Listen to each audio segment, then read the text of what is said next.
participate in practice today?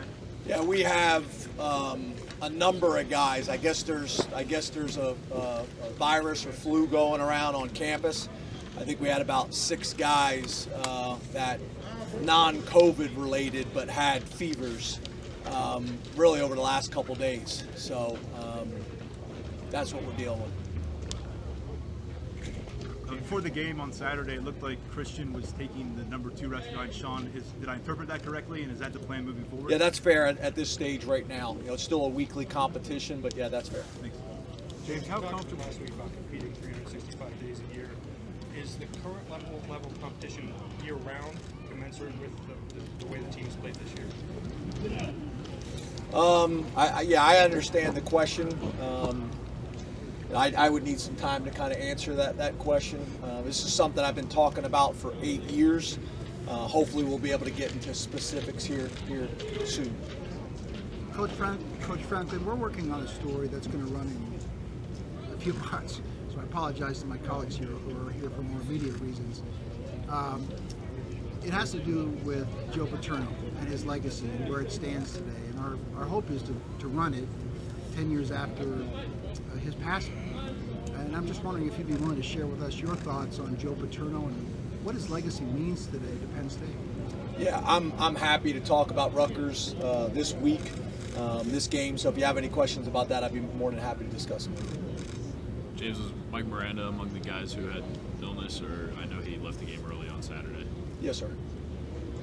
James, how prepared are you to make adjustments on the O-line if you have to, replace some of these guys? Because we haven't seen a lot of the backups other than Effner. Yep. Yeah, Effner's played a decent amount. Landon's got a bunch of reps this week. So we'll just kind of see. But yeah, Landon and Effner are the 2 guys that I think are the closest to being able to contribute and help.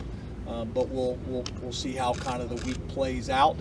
Effner's obviously played multiple positions and done a bunch of things for us, but we may need more. We may need more. So Landon's also a guy who's a swing guy who's taking reps this week at guard and at tackle. So we'll see how that plays out. You guys have put Kalen King in some big situations. What do you think about his development so far? Yeah, very pleased with him. A lot of guys you can tell, the first time they get out there, they're maybe a little nervous or the moment's kind of big for them. I never feel that way with Kalen. He's got tremendous confidence in himself. He's played a decent amount already this year. So I could see his rep count continue to go up as the season goes on. Was he banged up down the stretch? Is that why Kalen was on at the end? Or yes, correct. Kalen was out there on a pretty big play where it looked like he ran into Daquan. How does he overcome that, or how has he dealt with that? Because that's probably a tough thing for a kid to deal with. Yeah, I would say, it probably is a little bit different if you, in a one-on-one situation. In that situation, obviously, they ran a pick play, and 2 of our guys ran into each other trying to weave their way through the traffic. Still frustrating, still disappointing, all those types of things, but I don't think it's going to affect his confidence. He's a very confident guy.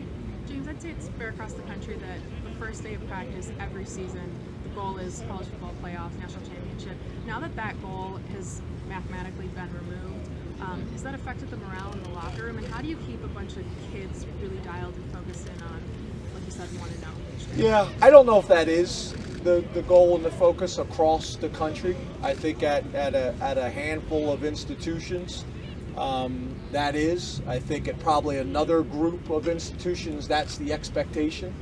But yeah, I think that's what's changed with the college football playoff. It's made it very different. It's made the regular season in college football has always been very, very important. I think this has magnified that even more so.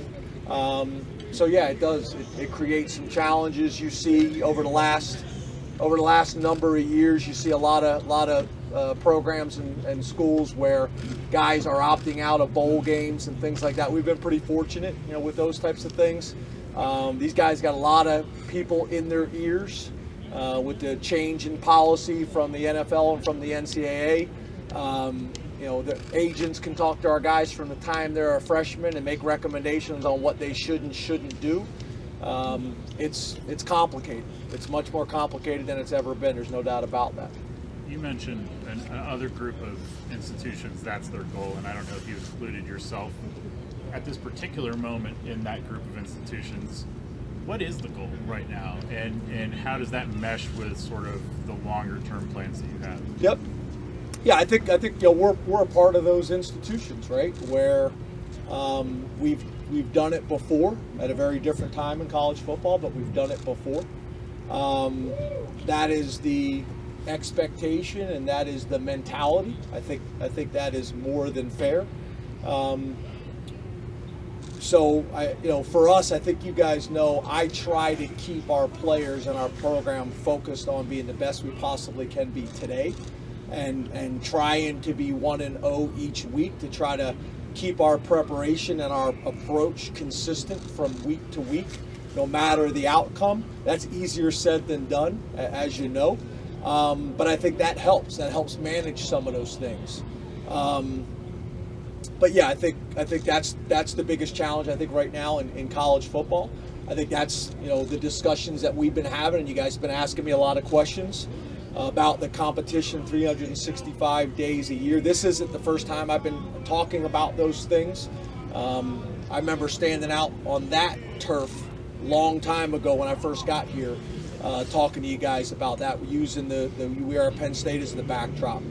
Talking about the things that we're going to have to do year round to make that a reasonable option, a reasonable expectation. So keep chopping wood and keep doing things we got to do to be successful. Coach, respectfully, you just addressed questions that aren't about Rutgers in this week. I'm just curious, would you be willing to sit down with us and talk about Coach Paterno and his legacy at a future date? Or is it just that you're not willing to do it here in this setting? Yeah, what we're talking about right now is the current program and what's going on.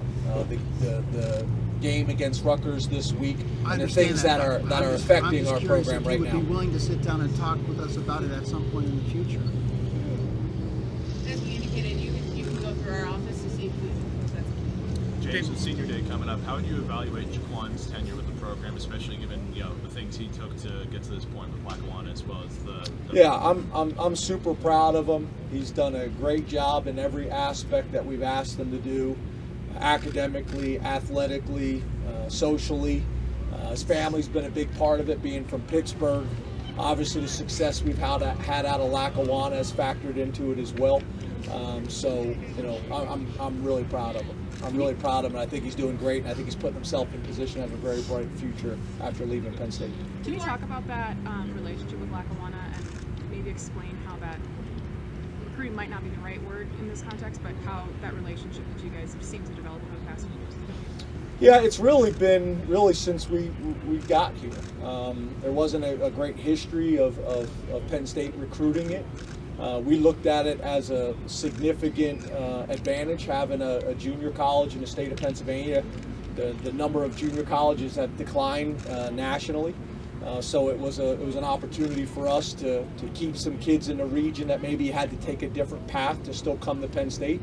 It's worked out really well, I think, for both institutions, and the guys are doing extremely well. So, obviously, whenever you get a kid from a certain school or a certain region and he has success, it obviously opens up opportunities for the future. James, when a veteran player makes a transition this late in their career, like Jesse Luketa, how does that maybe complicate the process of what he faces in the next month or so? I'm sorry, one more time? When a veteran player, year number 4, like Luketa, makes the transition to a new position and flourishes there, but is still new there, how does it maybe complicate his situation as a senior, junior, whatever you want to call him right now at the NCAA?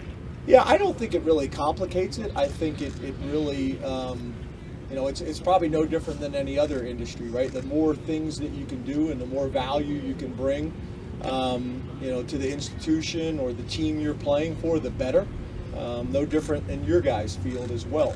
So I think the fact that Jesse can play Mike linebacker and thrive as an inside linebacker and then play defensive end, I think that helps people project him, whether it's a 3-4 outside linebacker or whether it's an inside linebacker, maybe even in a 3-4 system as well. So I think it helps him, and I know it helps us. Thank you very much, Coach. Thank you. Yeah, and like always, guys, you know, any of these things that come up, if we're known ahead of time, we tell you what we can cover and what we can't, which I think we did ahead of time, right, Chris? Yes. Awesome. Thank you.